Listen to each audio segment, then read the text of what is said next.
So, good morning, good afternoon, good evening.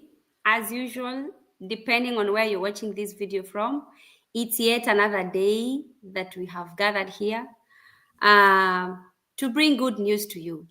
Good news is we are doing a continuation of what we started. They normally say, ukianza kitu lazima umalizie.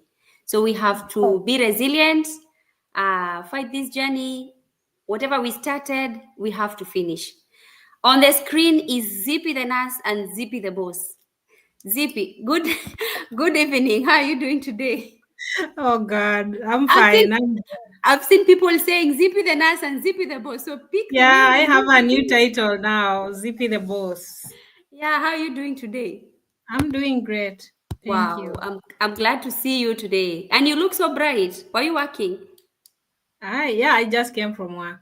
Ah, wow. Okay, wow. Now, yesterday we had a very intense conversation about your journey, and we are so grateful for you coming out to share with us, just to encourage somebody who is out there and doesn't know where to start, like, and I've created too, this is the end of life because this is what I'm going through and I don't have a way out. And just to mention, there's some people who've reached out to me, and especially some of them are men, and they're like, hey, Zippy, no, it doesn't have to be like domestic violence. The woman is the one who is normally like affected.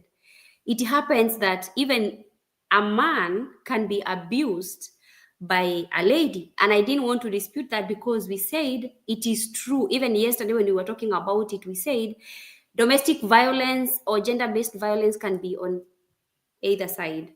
So, and this brought me to thinking, and I thought I would ask you if you don't mind telling us, looking back, ZP, do you think there is a way you also maybe failed? Do you think there is a way you felt like at some point, yenyewe hapa pia mimi niliblanda? Do you think there is a way you also feel like, what do you think? Yeah, that is a good question you've asked because anything that happens between two people, when you look at the coin, it has two sides.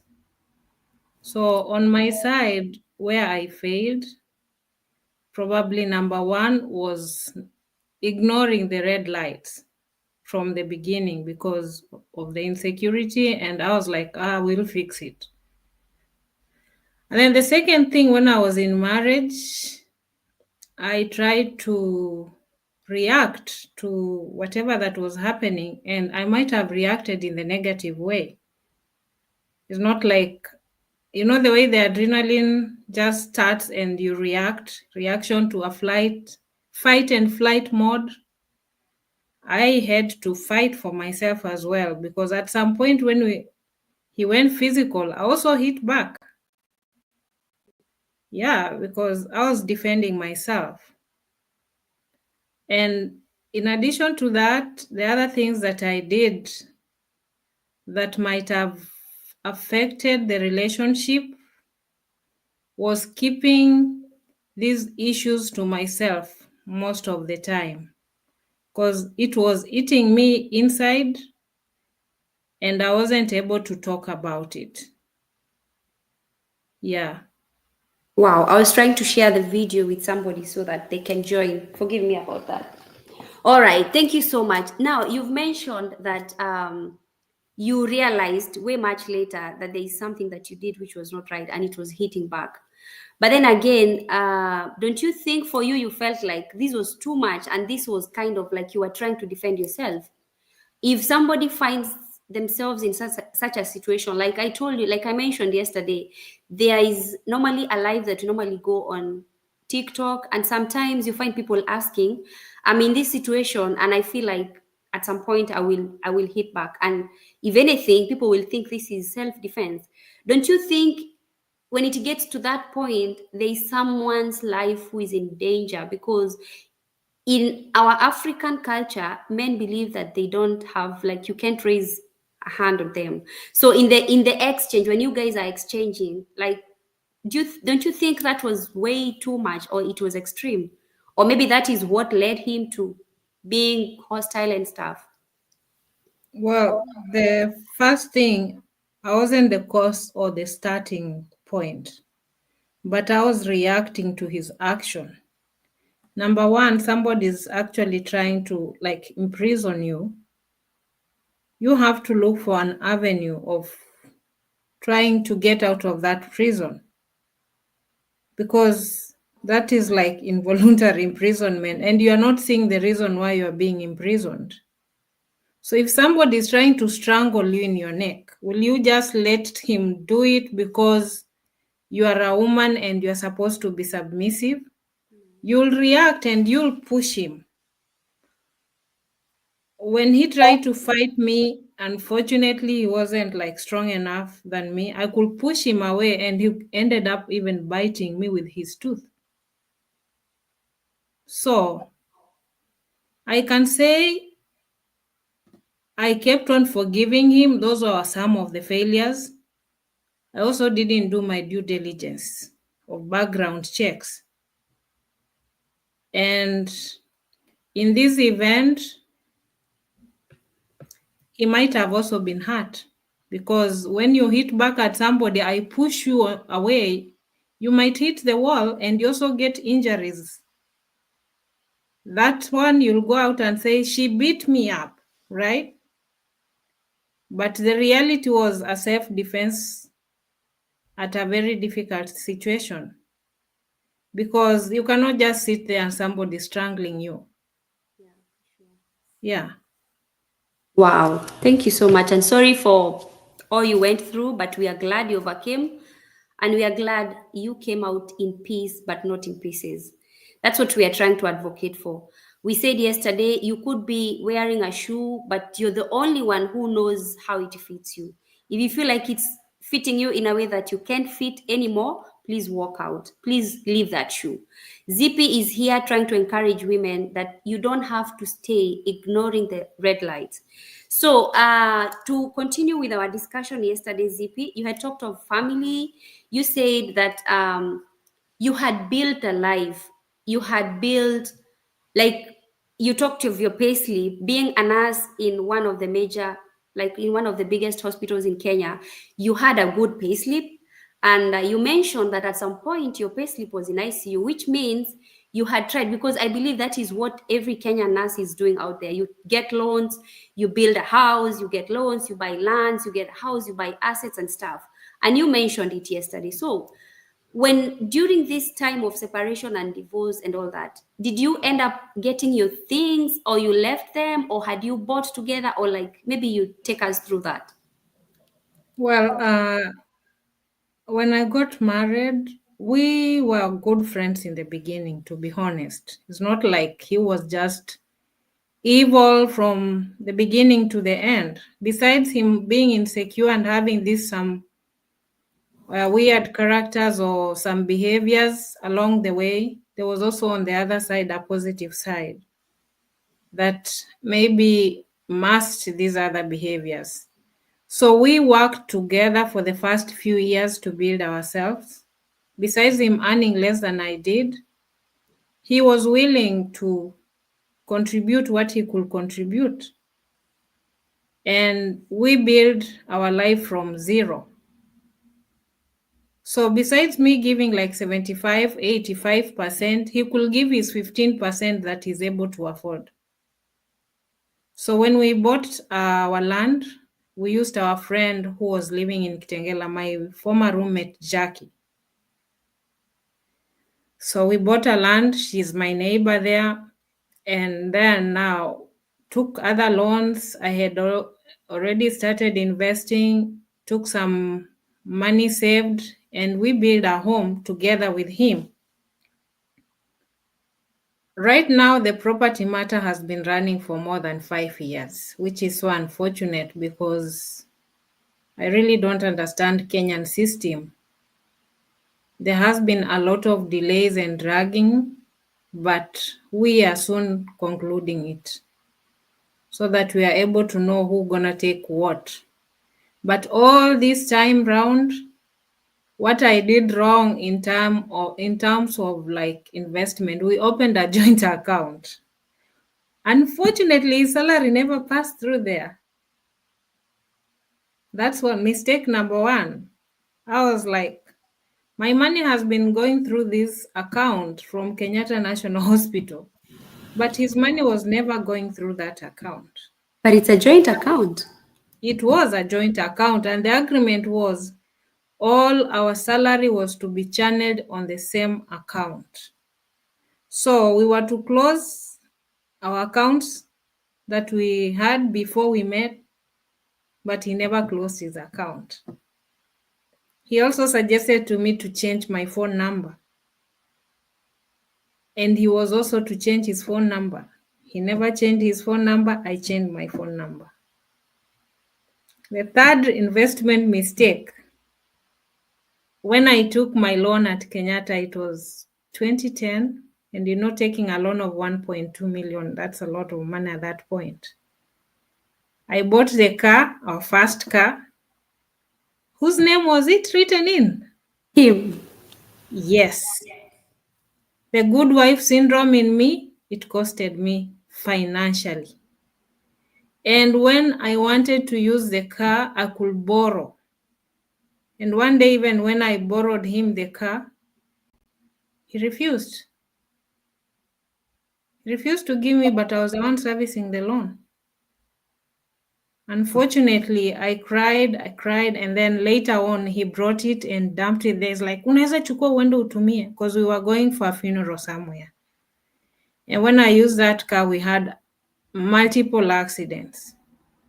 This was involving my colleagues because we were pulling cars to go for funeral of a parent of a colleague. I had an accident in town. On calling him, he didn't even feel like sorry when he came. Alikuja tu akaniaibisha mbele ya colleagues. Abused my boss.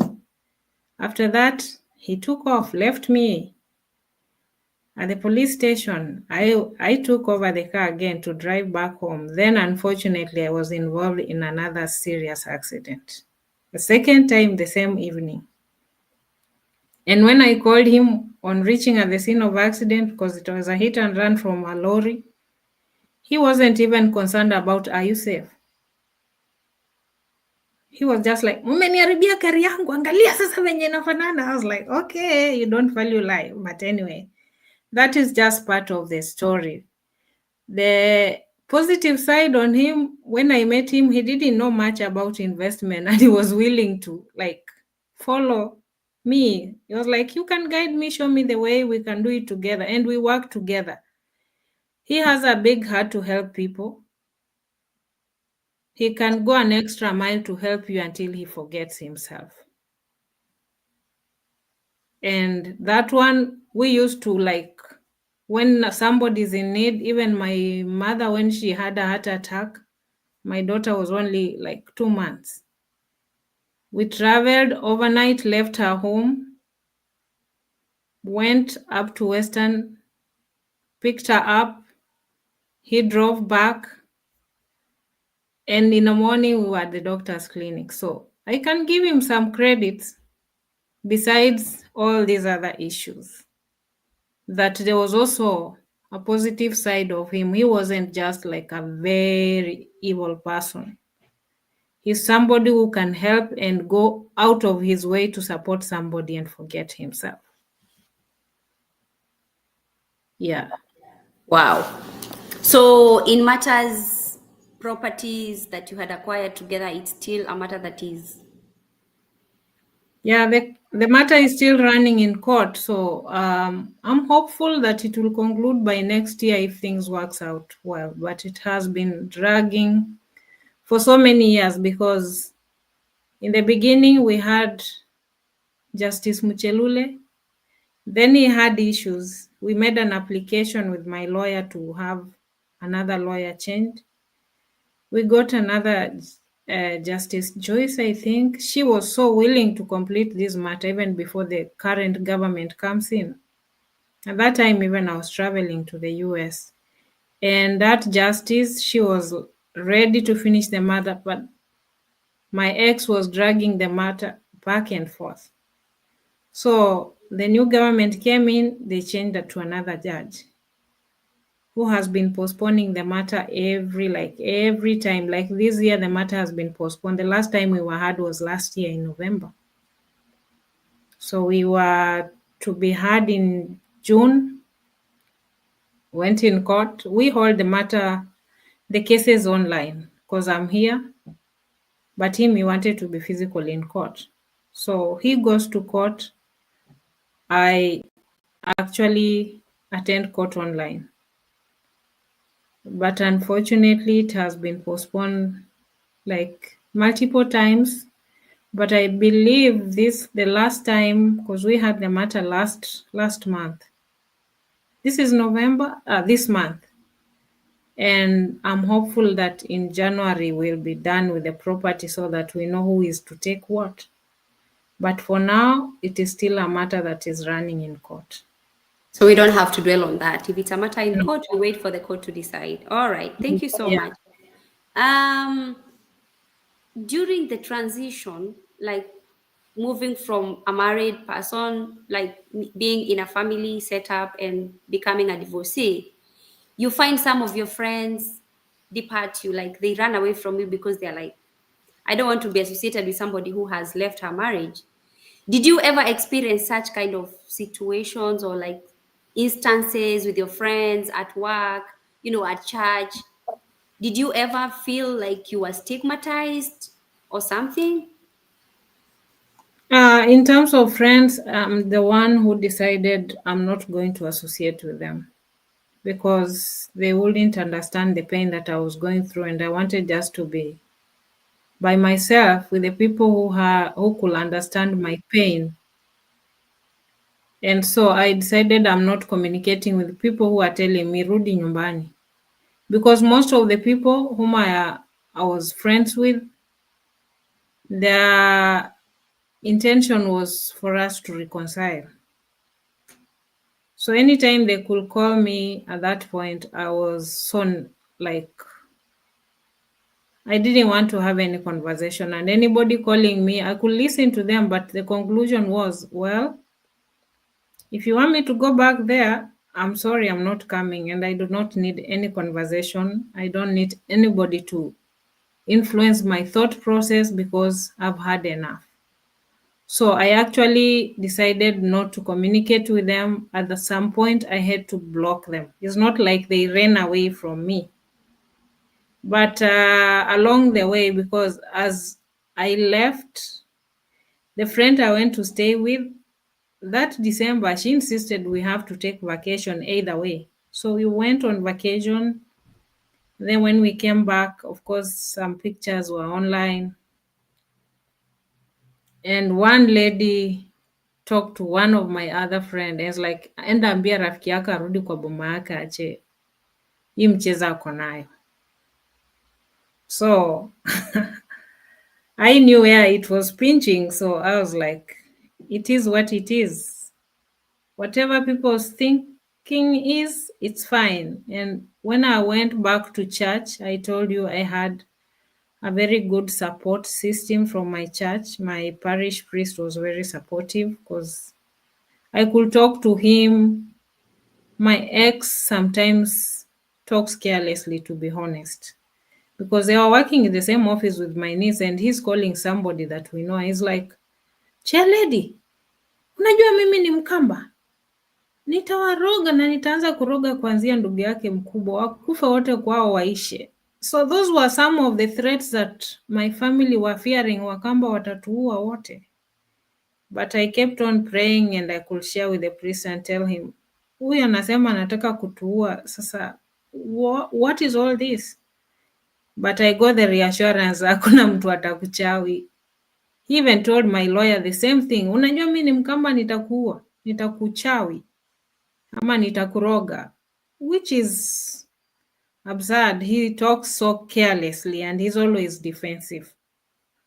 So with all those minor threats, the people I associated with helped me to like navigate them. And also like my lawyer, he was like, I'm not threatened with such kind of threats. But my family members, they were very fearful. They were like, oh, we are Taturoga. My niece had to quit her job at that point. But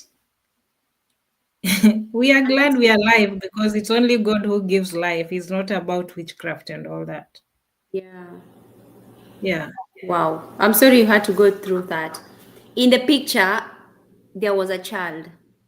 Did you ever think that this child is going through some emotional turmoil, like she needs counseling, she needs some emotional support or something? Did you ever try out? Because, like, if you remember, you mentioned about it yesterday that when you were growing, you remember those childhood trauma, what you went through, what you saw your mom go through. Did you ever think that, or have you ever thought that your child needs some kind of support, because of Yeah, what she I went? did. I did because I took her to a child psychologist Wow. and she was able to express herself in writing. So when I took her to the child psychologist, she was having sessions with her separately. I could just take her and then I stay outside. And the psychologist was showing me the things that she was trying to express herself. She was writing and drawing because she was 6 years old when I left. So at the age of 6 to 7, she could express herself more in drawings. But fortunately, she went through a rough time as well, even transitioning the school. It was not easy for her because I had to go to her school multiple times to talk to the teachers on how to handle her.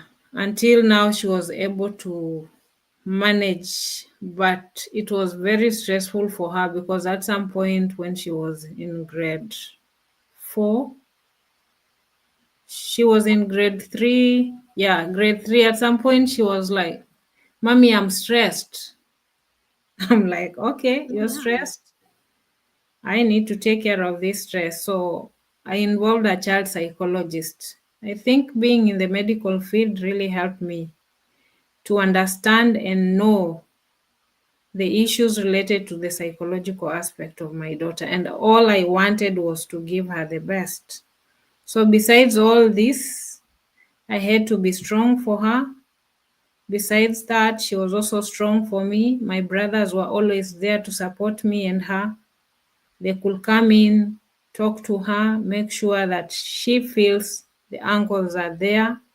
And we have a family. My friend Rachel and her children, they were there, and her husband to support us as well. So our support from the friends and the families, it really strengthened her and myself. But when you see her interact with her other kids, she could express how she felt. Because when every child is talking about my father, my daughter once expressed, and this was a feedback I was given, it's not like I had it, I wasn't there. But somebody who was close overheard her telling her fellow children how the father wanted to kill her. And at that point, I had not noticed that when she had us or me and him, when he was dragging her, pulling her, and saying, we share this kid into two pieces, I thought she didn't keep it to her heart. But unfortunately, it's something I think that scared her. And she was sharing with her other kids, like, well, my dad never sees me. And you know what? They cut me into two pieces. They share me with my mom. And that thing was very traumatizing and painful. So that is how impactful it is for you to be in a broken relationship or in a relationship where you are having fights in front of your child. The Yeah. impact is very massive. I'm so sorry. And I'm grateful that she, at least she got help and she has overcome it, like she's out of it. And we hope and pray that she will keep on getting the guidance and counseling that she needs, because we don't want to raise children and then they grow up with that bitterness, childhood traumas. Because even yesterday you mentioned, like, you look at somebody and you're like, maybe this person has childhood trauma that we have not dealt with. It starts at a young age. So going forward, I think we've talked so much about it, and I'm glad you're sharing out, because there's somebody who sent a message and said they are going through the same and they would want you to assist them navigate through that. And somebody else also was asking me because they need their children's custody because they are in the transition, like they're trying to immigrate to America. How would you advise such a person? Maybe they missed out during the conversation yesterday, because they need custody, like they need to move with their children. And this is a guy, by the way, it was not a lady who told me, who was sending me a message. I am in a relationship with my wife, with my ex-girlfriend. She left a baby to me, but then I need to move out of this country because I'm a nurse. How would you advise that person? Because There's the always ex a is way. still bitter. The ex is still bitter. Like they still have issues with the ex, so they can't face each other. But the child is involved. So how do they navigate through this? Yeah, I was there.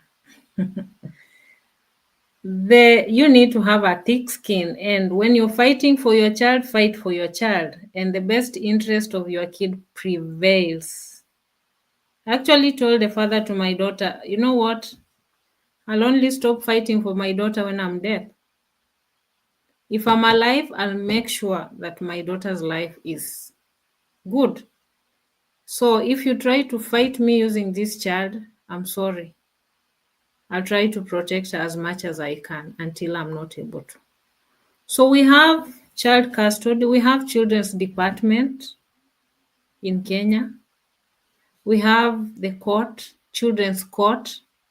You can file a case and you'll be given custody. For me, I was given shared custody. So it's a 50-50, which I'm okay with it. But unfortunately, he didn't take it in. So if you're going through such kind of a situation and you don't know where to start, if you do not have, some people say they don't have like money because all this involves money. We have a feeder, it has lawyers if you are a woman. For men, I'm not sure where to refer them because I'm talking in the aspect of a woman. But I can refer them to a lawyer because, like, my lawyer, he's so passionate about children. I was his client, he had another male client. And my matter, it was a joint custody win. The male client, the male client won. He was given children's custody. So there are so many factors that the court will consider when they are giving custody for the children. If you are showing signs of responsibility, if the mother is not involved, but now she wants to be manipulative, just because she's seeing the kid and she wants to make you not to progress, then you use the court to get the custody. After you're done with the custody and you want to travel, because one thing I know, like the father to my daughter kept on mentioning from the beginning when we were the children's court, she's planning to leave the country. That time I had not planned, but I was like, I might start off my dream again anyway.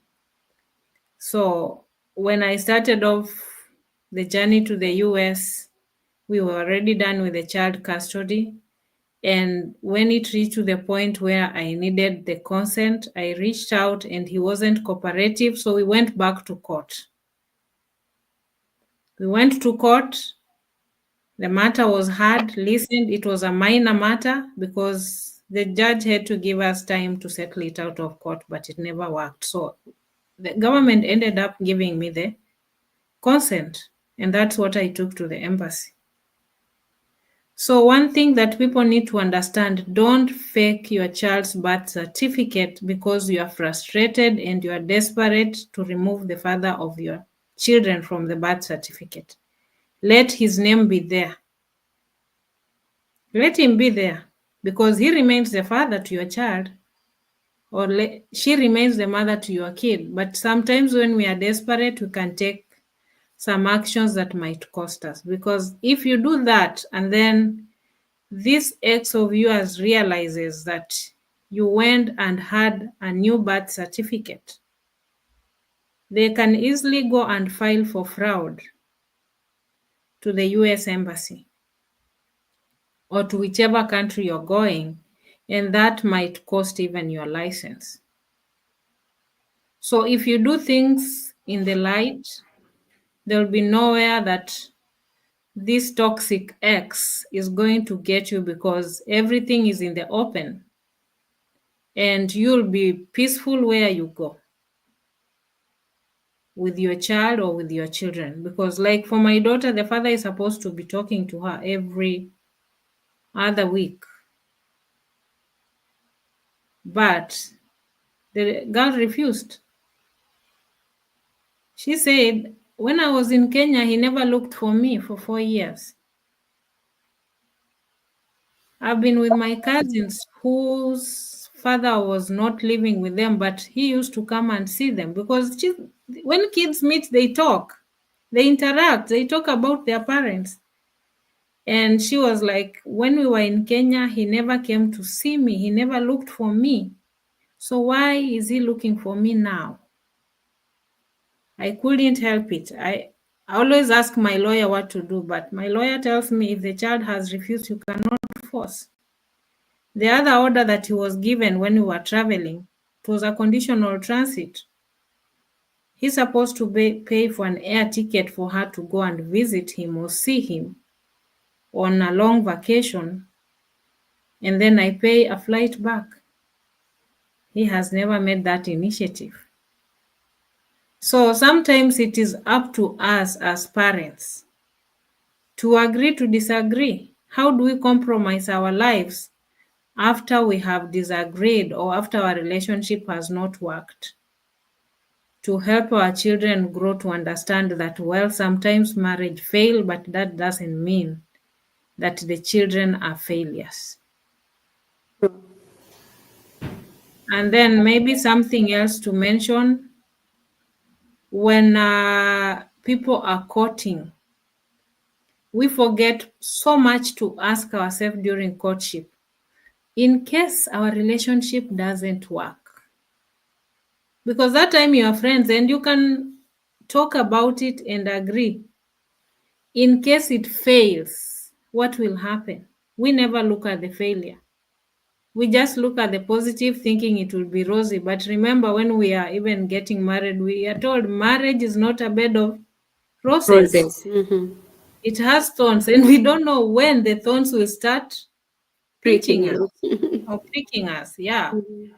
So I think it is good for those people, even who are courting, to remember that when they are having their courtship, they also need to look at the fact that in case their marriage fails and they have children, or even if you don't have children and you have properties together, just think widely and ask yourself, how will we navigate this issue to do with property? Because I know if the father to my child was cooperative, we'll be done with this property matter a long time ago.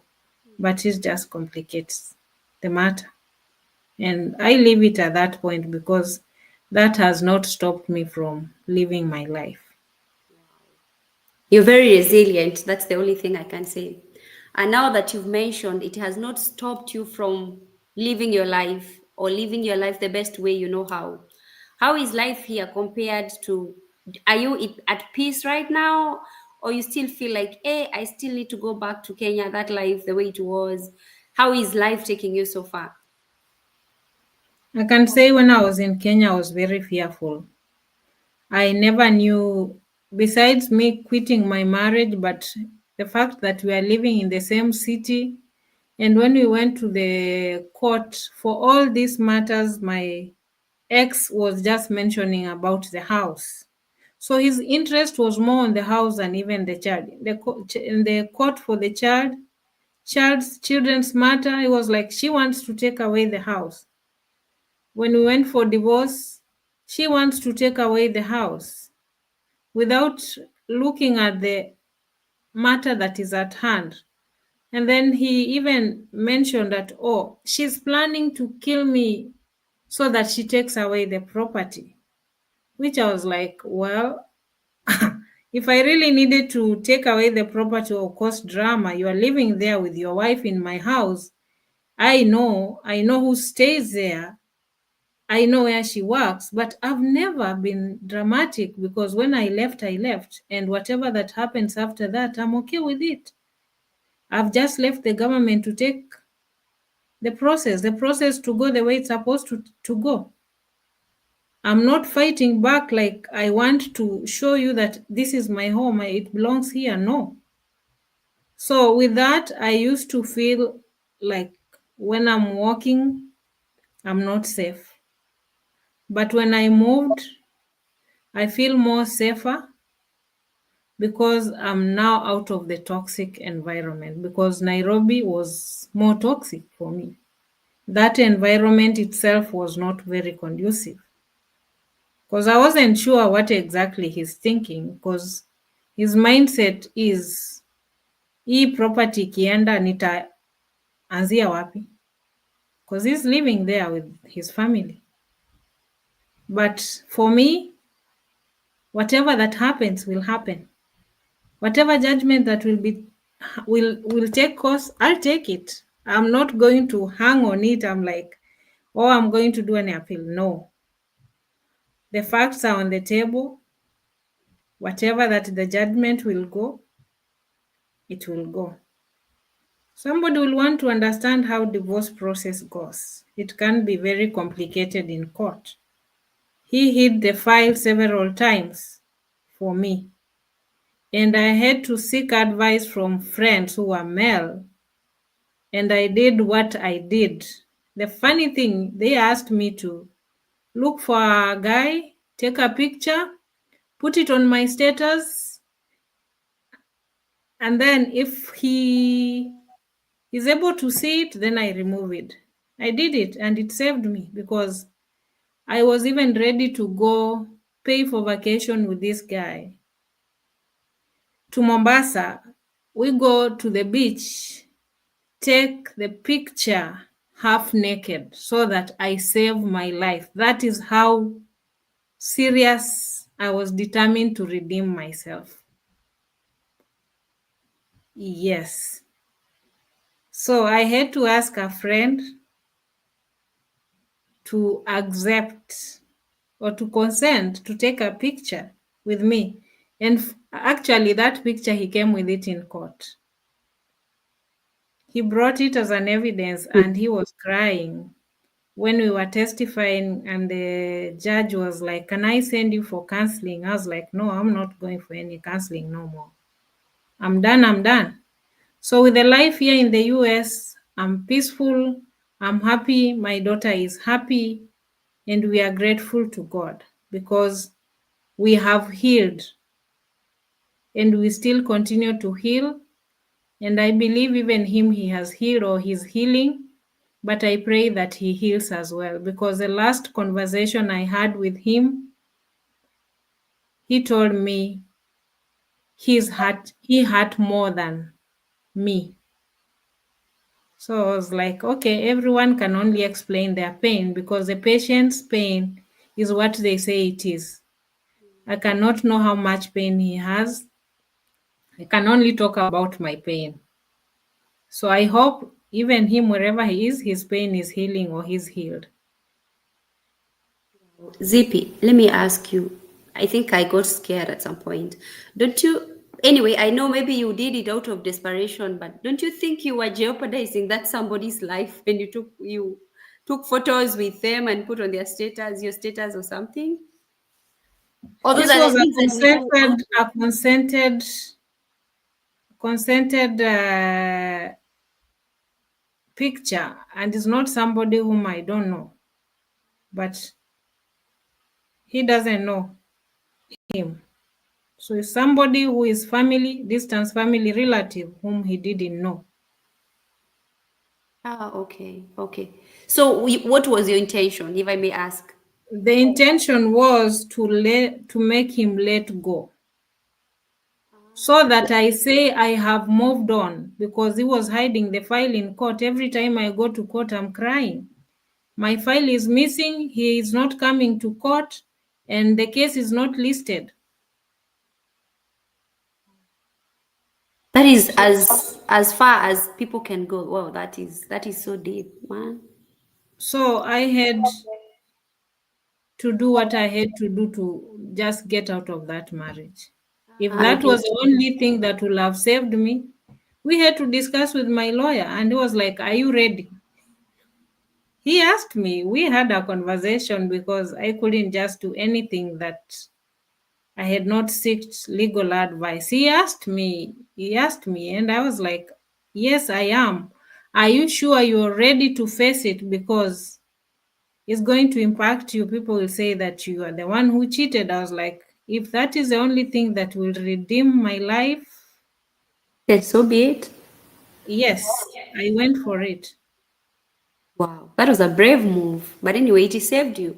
You came out in peace, like I'm saying, instead of in pieces, which is a bravo. Like I think, I think it was brave, but in a way, it was also scary because wow, you already mentioned he's kind of narcissistic, borderline, and then anyway, that aside. Now you've mentioned something, and it intrigued me, or it got me thinking. Does it mean you know the person who got married? You know, many a times we women get married to our friends' husbands or something. Does it mean you know? Is it something that you can discuss? I don't want to talk about her, but I know her. She's in the same profession we are in. She was in the same church I was going, and I leave it at that point. I don't want to make her feel bad, but she was one of the members of our church at some point because she was serving the church in a different status. But when she quit her religious wherever, she found somebody. So everybody is looking for a husband, and she got a one. Yeah. So it So means let me just be nosy a little bit, which means it's somebody who knew you and your life at that point. she knew me. Well, I was not her friend, but she knew me. I told you I was a matron for the youth. So every time I was in front with the trophies, with the youths trips, I was Vincent de Paul secretary. Most of the time I'm in church giving donations, and she was working for the church at that point in a congregation. And then later on, she quit her service for the church and she decided to try this other kind of life. And she's in the same profession we are in, and I wish her the best. All the I best. thank God that she got married to him, and I even told him, I thank God that you got somebody who is not like he used to say. I can quote what he said: mwenye si mjinga kama Mluya. Yes, he said I was stupid, so he got somebody who is smarter, and I'm glad that he did. So now this brings us to our topic. Now, this brings us to our topic. You've gone through all that. You've healed. You are a nurse. You're now celebrating your milestones. It's still a milestone that you're in. And in medicine or in the grieving, the stages of grieving, there is something we call DABDA. I don't know whether you know it in that way, or I'm the one who crammed it as an acronym. Depression, anger, the stages of grieving. Would you take us through that as we summarize our video and then we know why he became your destiny helper instead of your destiny killer? Maybe you describe the whole video in terms of like the way you went through anger, depression, denial, the thing in terms of grieving, and then up to where we are, so that we know if for sure he was your destiny helper or your destiny killer.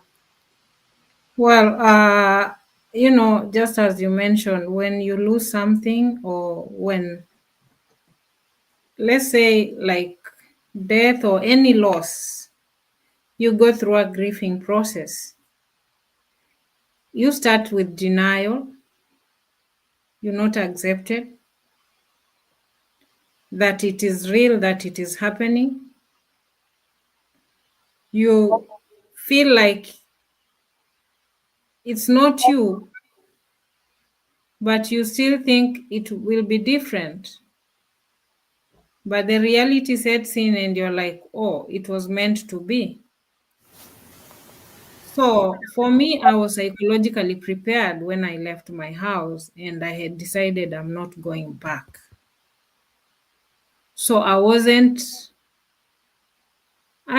denial a little bit, but I didn't really hang in there. The only thing that I had that was eating me up was anger. Because from denial, you now go to anger, self blame. Also, you project it to other people, maybe the kids. You find that sometimes as women, we project it to our children. The little thing the kid does, you beat her up or you yell at them. You shout at them, watukana unawaita majina, hata waangalia huyu anakaa sura kama baba yake. Whatever. We use such kind of words because we are anger, we are in pain. And probably these kids looks like father. So when you look at your children, you are seeing that person who caused you the pain. And now anybody around you will be the recipient. And the only person who is vulnerable is your children. So for me, when I was going through anger, it was more of self-directed. I blamed myself a lot. I cried. I asked myself so many questions why I did not see, why did I ignore this? Why did I do all these investments? Why was I using my money to do this and that instead of investing in myself? I had a lot of whys, questioning myself why I did all those things. And I saw it and I could not take it in. I pretended I was not seeing. I was hopeful that it is going to be different. And with all those many whys, I came to acceptance. I was ready. I told myself, I decided enough is enough, and I have to accept that it has happened, it has happened. Besides moving to this negative balance environment, I have to take my pieces and put them together and move on. So I started to focus on what can I do? And that is the point when I decided I have to now revisit my dream of going abroad after acceptance. Because during anger, one thing I could not even arrange my house. The clothes were just everywhere. I remember my friend Rachel came to reorganize my house because I couldn't even put the clothes together. The house didn't have a closet. We had a temporary closet, but I could not put things in that closet. And one day she just came to put all these things for me because I was still in that state of anger, pain, and I couldn't even describe it. And I was very emotional in that I could not even face him. But when I came to acceptance, I started now picking my pieces. I focused on doing NCLEX and doing English. So the first thing I did was to focus on IELTS. I did IELTS. So I was actually now focusing on 3 countries or 3 states. I was looking at Canada, I was looking at the US, and I also had to revisit Australia because Australia, I processed my paperwork up to the level of going to the embassy. Then he refused to consent and I retrieved. That was 2015. 2014 December, because I was meant to be in Australia in 2015 January. So when I retrieved, I told myself, it doesn't matter. I can be able to focus on developing myself locally. But now, when the marriage failed, I actually went to the priest and told him, I came and told you to ask this guy to give me consent. You didn't. Now, see, the marriage has failed. The house that you are saying I will live in, I'm leaving it, and I'm now living broke. If I'll have gone to Australia, I'll be rich. If the marriage will have failed, I'll have left my pocket with money. But now I'm living with nothing. But I now focused on processing my paperwork. So when I did English, I got a band of 7 with 6.5 in writing, and Australia wanted total of 7/7 in all bands. So I did the general English for Canada. I got 7.5 overall, but I think I got a 6.5 in The uh, academic. listening, Oh. whatever. So with that, I remained with the English academic, which was qualifying the US, and then Canada could have processed, but I decided, well, I already have the English qualifying for the US, then what do? Let me work on NCLEX. So I made my application Avant or GP, and there's this other one that takes the degree nurses only. Can you remember the The agency? water, the sheer water. Sheer Water. Those three agencies. I made the application the same day. Avant was quick to reply. And when I did their pre-entry exam, I passed, and OGP was a little bit late. So I took the first agency that was quick to reply, and after I did the exam or the entry exam, I passed, and I focused now on working on coming to the US. So I went to Avant Academy. You know how it goes. I don't know which agency you came with, but I with came me, I with came MedPro. MedPro. with MedPro. So with Avant, it is intense work. It's like you're going back to school. Self-directed learning with guided modules. Every week you must submit your assignments on time. If you don't submit the assignments on time, they're on your neck. They'll have calls, emails, and if you do not submit, then they like drop you. So I committed myself. At some point I was getting very delay in my assignments. Of course, you can lie to them. I had this and that, but fortunately I ended up doing the assignments as required, and I went through. I did my NCLEX in 2019, October 23rd, which was my birthday. And I passed with the minimum marks because, NCLEX, people sit for 6 hours. I only sat in that room for 20 minutes. Wow. And my computer shut. I was like, what's going on? 20 minutes? About 2025, because I was done with the questions like pretty quick. And I was seated there wondering, what next?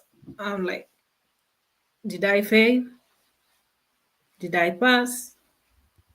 Because now it took me to the evaluation, and I was like, well, I understood the questions very well, so I believe I've passed.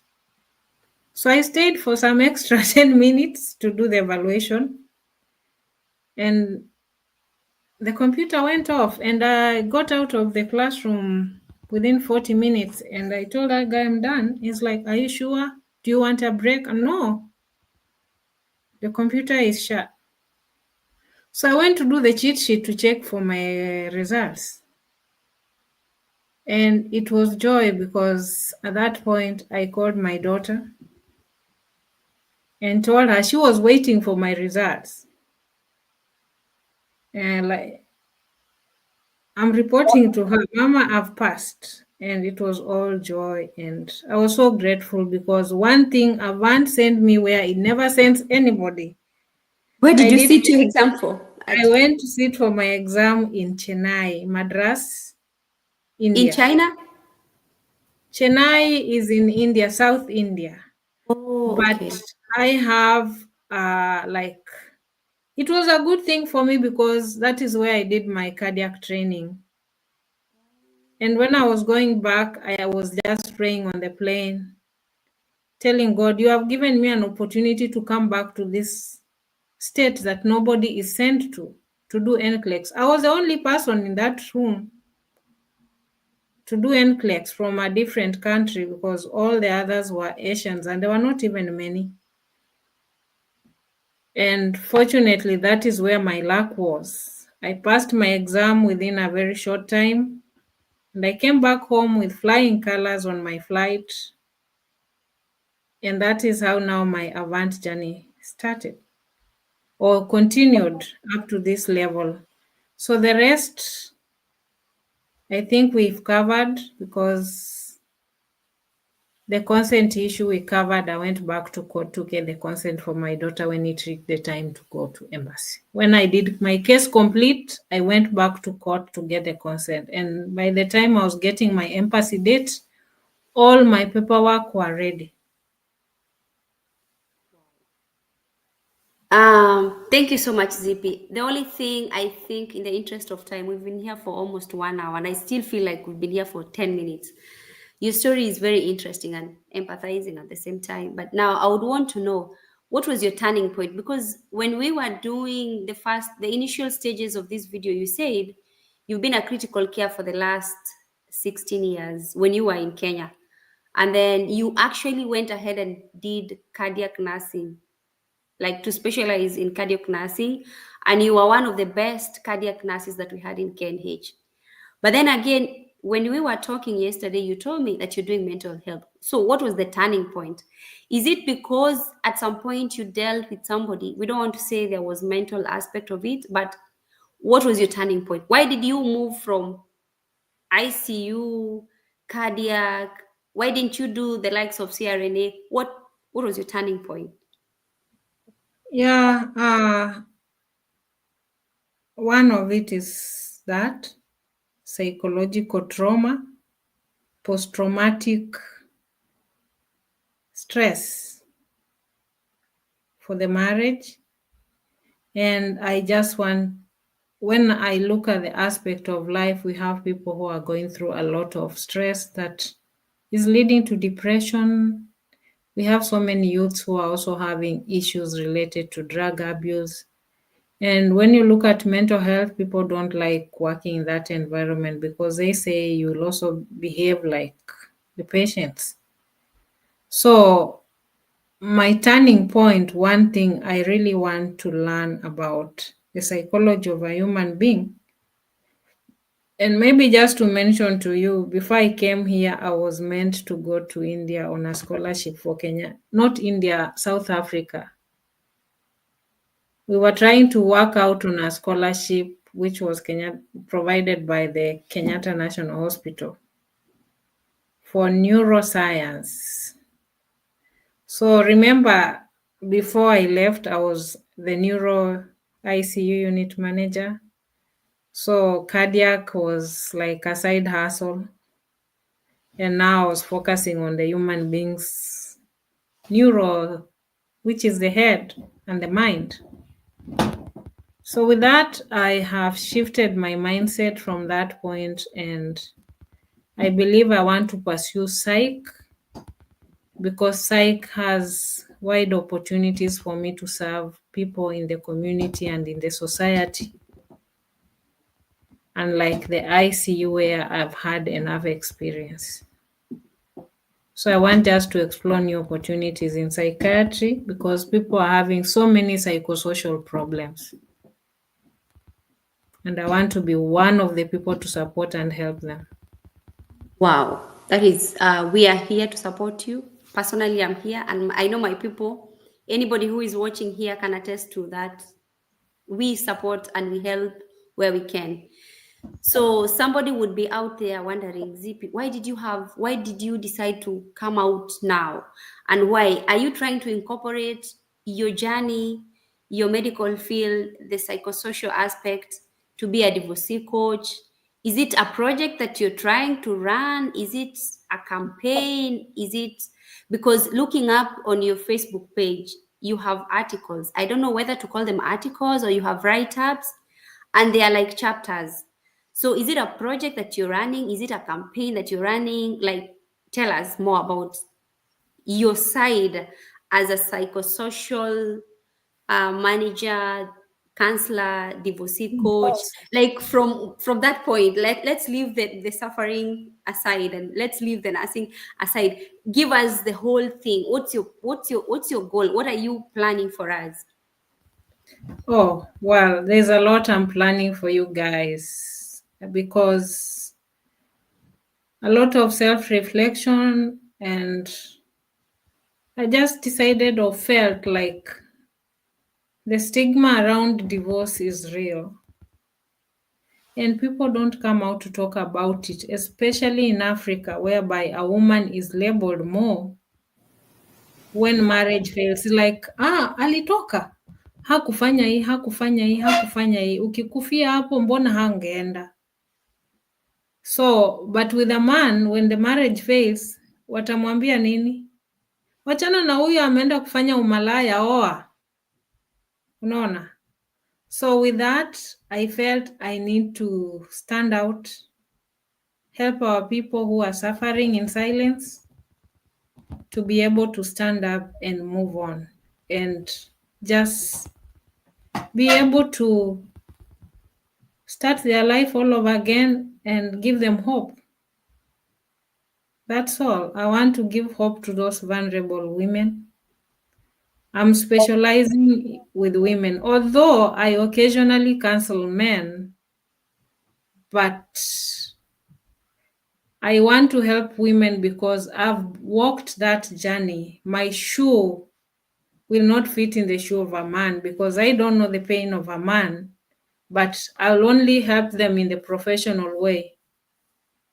Like, this is what you are going through. Have you tried this? Have you tried this? But for a woman, I'll put myself in that shoes and my feet will fit in because I'm a woman, I'm a mother, and the pain we can relate as a female gender, it can be almost the same. It might be a little bit different, but it might be the same.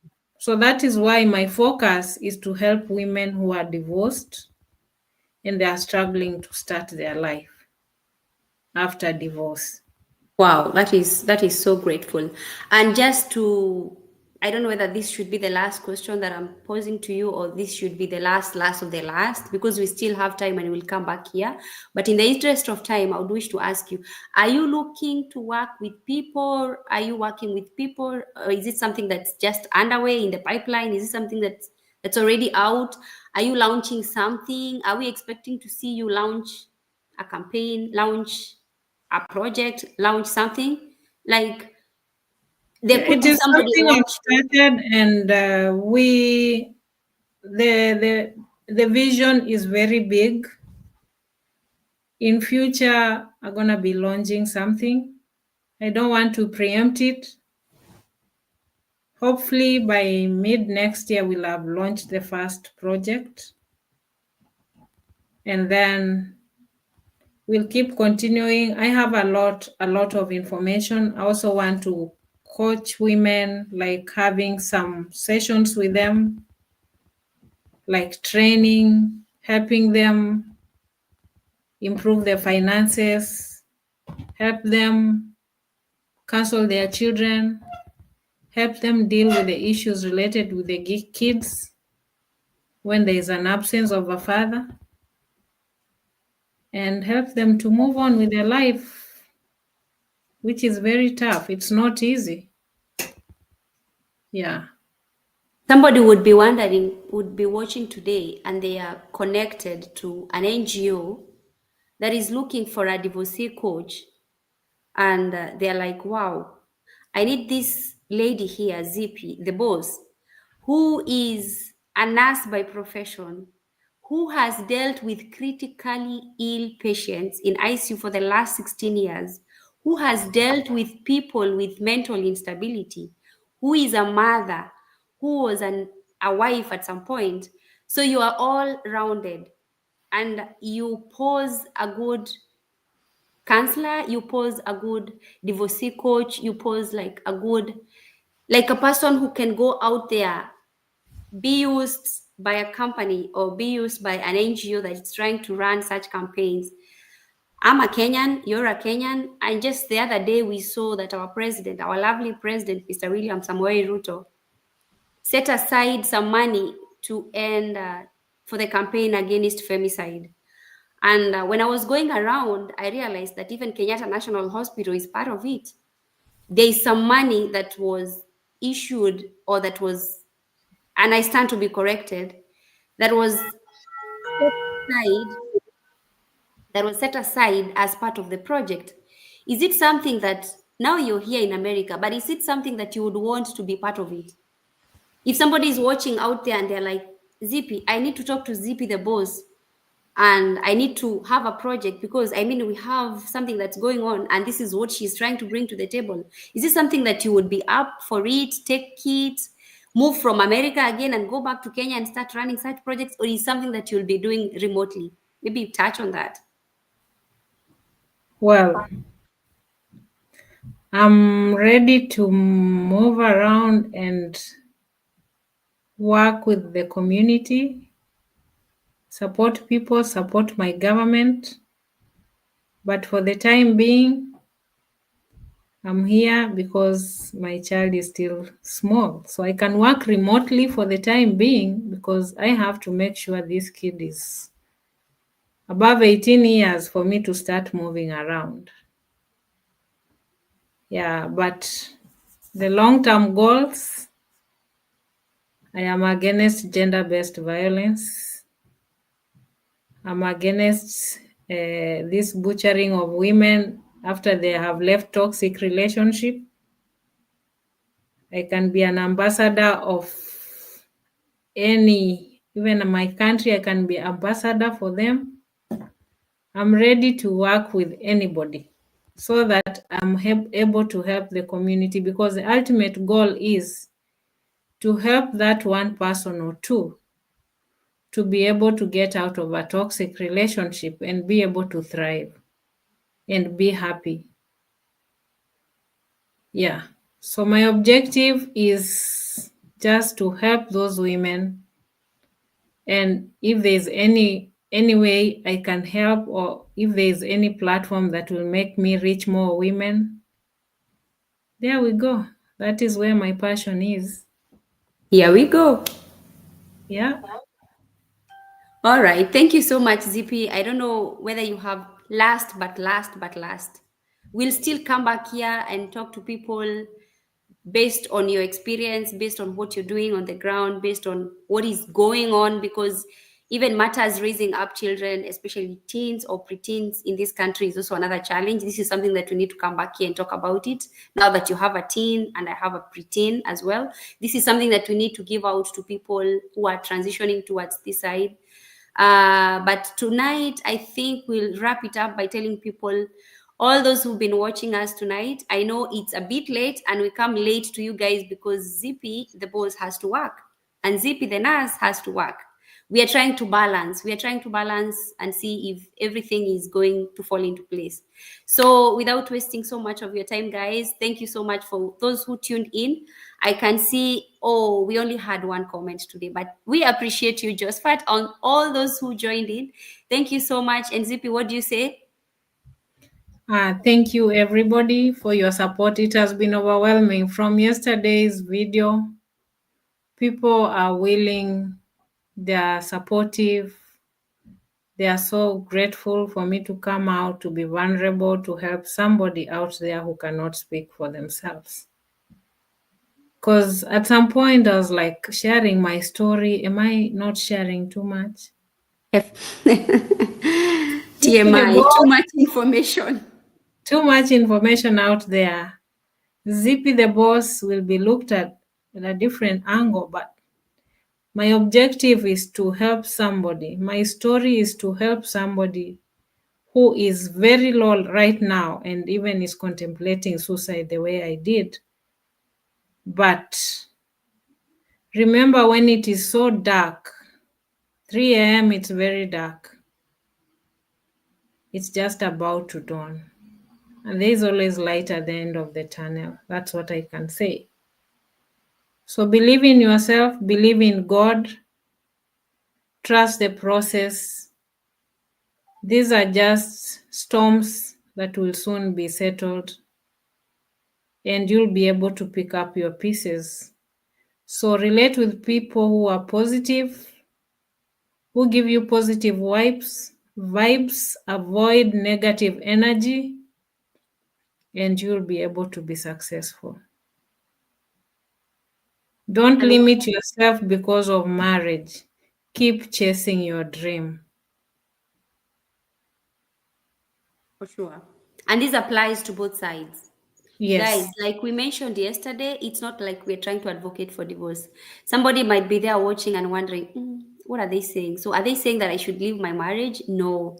We said you're the one who knows how your shoe fits you well. If you feel like it's too much, if you feel like it has become toxic, please don't wait to live in pieces. Live in peace and seek out counseling, because people are battling issues out there. People are battling mental health issues, and we have so much unhealed traumas that we went through when we were children, and we try to project them towards when we are big people, when at our adult stages of life. So do not sit there and wait for somebody to come with a machete, like the way we said yesterday, chop you off, and then we are like, I wish I spoke, I wish I talked it out earlier, because this wouldn't have happened.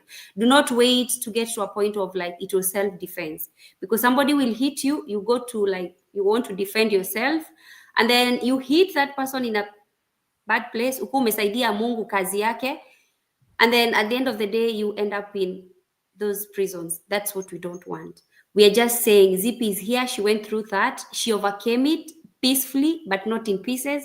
So you also have a chance to do the same. If you're a lady and you're facing the same challenges that Zippy went through, you can reach her out. She left her number. I'm going to pin her number as well on this video. If you're a man, because we said gender-based violence does not mean it's a woman who is being abused. It can be either way. If you're a man and you're feeling vulnerable, you don't want to talk out, maybe you can reach out to Zippy. If you're not able to reach out to her, you can reach out to me. My number is always on the bio, and I'll connect you to her. I am not a marriage counselor. I'm not a divorcee coach. I am just Zippy. And I will make sure you get the right information from her.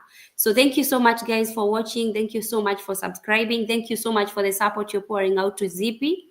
And I don't take it for granted. Thank you, Zippy, for being vulnerable and for coming out to speak to us. We don't take it for granted. Like we said, it takes a brave move to come out, face the camera, and speak your story, like own up your story. And like I said yesterday, it is good you're owning up. I'm sure there is somebody who knew your story, but they didn't share it out because they didn't own it up. It was not their story. It is your story. You're the one who is giving out the story because it's yours. And you're giving it out in your own version. Okay? So we applaud you for that. You're just saying, like, I don't care about the stigma as long as I save a soul, because that has been our policy. As long as it's one person who gets saved out of an abusive relationship, marriage, or whatever it is, we are glad and gonna move forward. So thank you so much, guys. God bless you so much. Have a good night, everybody, because it's 6:53 here, and I believe in Kenya it's around 3 a.m. So when you wanalala, mlale salama. Zipi pia na wewe lala salama. Bye Good bye. night. Thank All right. you. Okay, bye See you bye. next time. Okay, bye bye.